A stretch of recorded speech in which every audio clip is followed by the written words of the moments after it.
సరే ఓకే, మనల్ని మదించి ఈ విషయం గురించి అడిగిందని నాకు తెలిసిన ఒక 1000 విషయాల్లో ఒక 4 విషయాలు చెప్పాను. కానీ ఏది వర్కౌట్ అవ్వలేదు. తర్వాత కొన్ని రోజుల తర్వాత తనకి కాల్ చేశాను. ఇప్పుడంతా తను చాలా స్పీడ్గా ఉన్నారని తను నాకు చెప్పింది. కానీ అలాంటి టైంలో ఏదో వ్యత్యాసంగా వింతగా బిహేవ్ చేస్తున్నట్టు చెప్పింది. అలాంటి టైంలో విచిత్రంగా ఉంటే అమ్మాయిలకి బాగా నచ్చుతుంది. నేను అలాగే అనుకున్నాను. ఇదే నేను తన్ను అడిగాను. కానీ అక్కడ జరిగిన విషయమే వేరు. వాళ్ళ హస్బెండ్ వాళ్ళ ఫ్రెండు లాస్ట్ మంత్ ఒక యాక్సిడెంట్లో చనిపోయారంట. యాక్సిడెంట్లో? దాని తర్వాతే తను ఇలా అంతా బిహేవ్ చేస్తున్నాడని తను చెప్పింది. అలాంటే? అవును, పెళ్లికి 2 రోజుల ముందే తను యాక్సిడెంట్లో చనిపోయారంట. చనిపోయిన తర్వాత ఆయన ఆశని తన ఫ్రెండ్ ఒంట్లో దూరి తన ఆశని పూర్తి చేసుకున్నారు. అదంతా సర్లే కానీ ఏదైనా ఫ్రెండ్ వైఫ్ కదా. రే, చనిపోయిన తర్వాత అది ఎవరైనా దెయ్యం, భూతం, ఆత్మ అలాంటివి అంతేరా. ఈ మావయ్య బాబాయ్ మన ఫ్రెండు కొలీగు అలాంటివి ఏ రిలేషను లేదు. అర్థమైందా? అదేలాగా?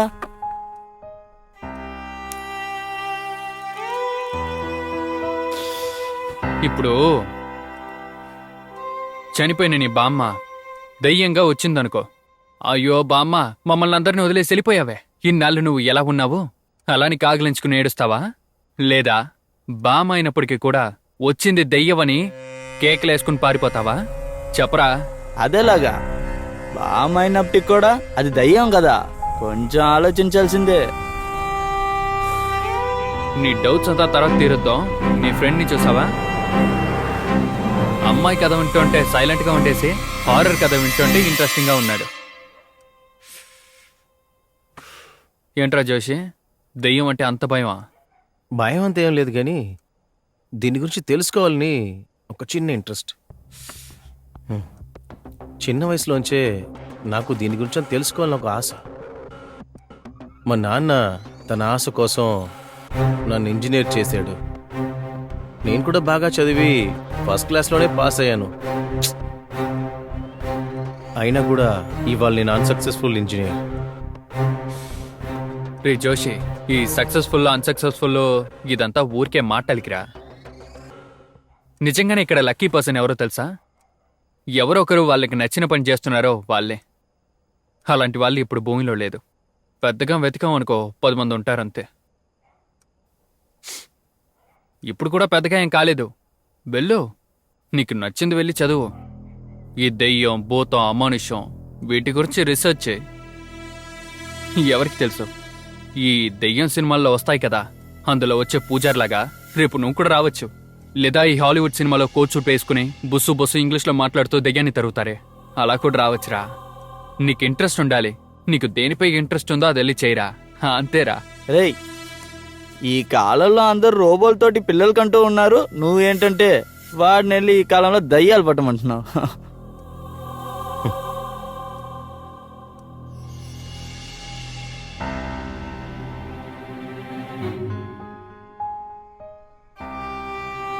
నా ఆటోమేటిక్ బ్రేకింగ్ సిస్టమ్ ఎక్స్పెరిమెంట్ని నేను ఇక్కడ ఎవరికీ తెలియకుండా ట్రై చేసి ఉండకూడదు.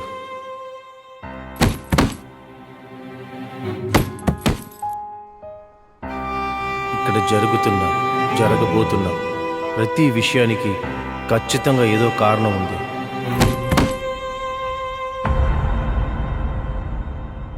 ఇకపై నేను జరిగింది తలుచుకుని బాధపడబోయేది లేదు. ఎందుకంటే నేను ఏది మార్చలేను కాబట్టి.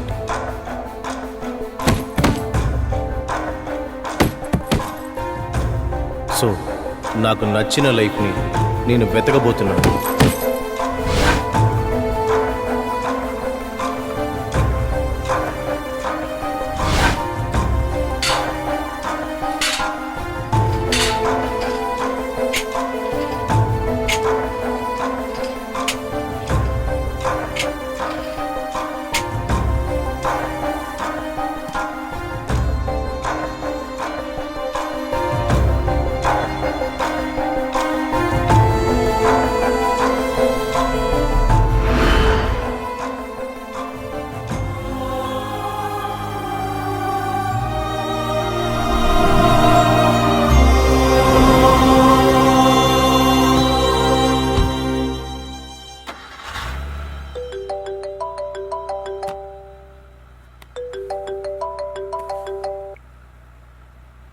చెప్పండి. హాయ్ సార్, నేను ప్రియాన్ మాట్లాడుతున్నాను. ఒక యూట్యూబ్ ఛానల్ కోసం డెత్ డీ కోడ్ అనే ప్రోగ్రామ్ చేద్దాం అనుకుంటున్నాం.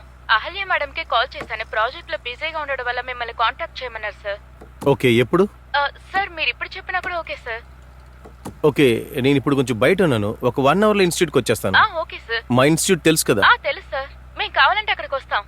సరే, అయితే మీరు అక్కడికి వచ్చేయండి, మనం అక్కడ కలుద్దాం. Okay sir, thank you so much sir. Okay.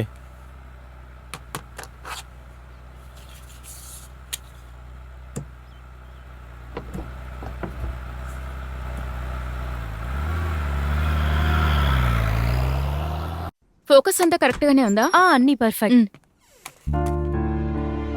Hi. రండి సారీ, సార్. కాస్త లేట్ అయింది. ఇట్స్ ఓకే సార్, కూర్చోండి. అంత రెడీగా ఉంది కదా? అంతా రెడీగానే ఉంది సార్.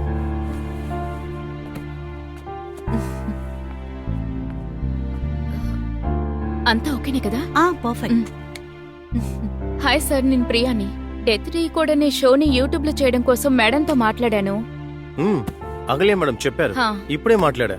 దేని గురించి మాట్లాడాలి? సార్, మీ గురించి చెప్పండి.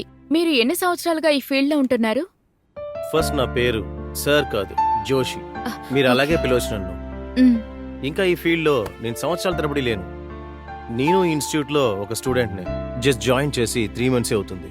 ఓ, ఈ ఇన్స్టిట్యూట్ గురించి, ఇక్కడున్న కోర్సెస్ గురించి కొంచెం చెప్పండి సార్. పారాసైకాలజీ ఇన్స్టిట్యూట్ ఇండియాలో 4 చోట్లలోనే ఉంది. ఢిల్లీ, బాంబే, కలకత్తా, ఇంకా ఇక్కడ హైదరాబాద్. మన చెన్నై డీనే అగల్య మేడం.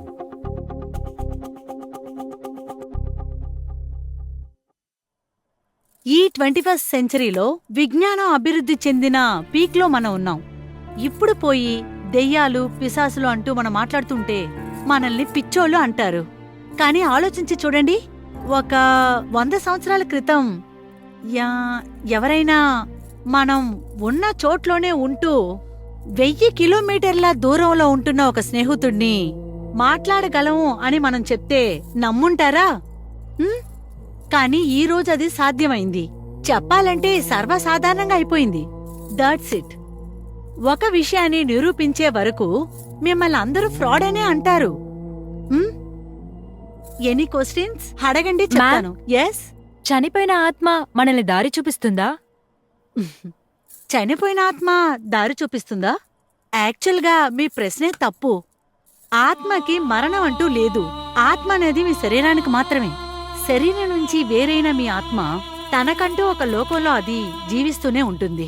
ఆ ఆత్మల ఒక లోకం అనేది 7 సముద్రాలు దాటి 7 కొండలు దాటి అనేది కాదు, ఇక్కడే మనతో పాటే. ఏంటి, ఫ్రీక్వెన్సీ మాత్రం వేర్వేరు. ఇప్పుడు మనమందరం ఉండేది ఒక 3D లోకం అంటే ఆత్మల యొక్క లోకం 5 డైమెన్షన్లో ఉన్నది. మనం మన యొక్క 3D లోకంలోంచి 5Dలో ఉన్న ఆత్మల్ని కమ్యూనికేట్ చేయడమే ఆ టెక్నికే ఈ స్పిరిచువల్ సైన్స్. పారాసైకాలజీ అనేది ప్రశ్నించలేని మనోతత్వం. రీసెంట్ గా ఈ కోర్సులో telepathy, reincarnation, supernatural power, paranormal activities, simple గా చెప్పాలంటే మానవులకి మించిన శక్తి గురించి చదువుకునేది. ఒక మంచి మీడియంకి అవసరమైంది అతని లోపల ఉండే ఎక్టోప్లాజం ఎనర్జీ. ఆ ఎనర్జీ మీలో ఎంత ఎక్కువ లెవెల్లో ఉందో ఆ లెవెల్ అద్భుతాన్ని మీరు ఆత్మలతో కమ్యూనికేషన్ చేయొచ్చు. ఇప్పుడు ఆటోమేటిక్ రైటింగ్, వైజా బోర్డ్, ట్రాన్స్, ఇలా ఎన్నో మార్గాలున్నాయి. అలాగా ఈ కాలానికి తగినట్టు ఈ పీరియడ్కి చాలా సూటబుల్ అయిన ఛానల్ ఓజా బోర్డ్.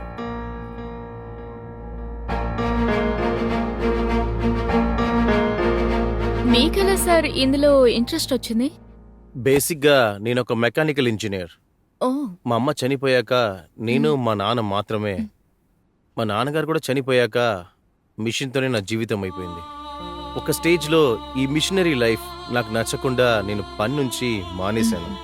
సడన్ గా ఒక రోజు మా అమ్మతో మాట్లాడాలనిపించింది. అప్పుడే నాకు ఇన్స్టిట్యూట్ గురించి తెలిసింది.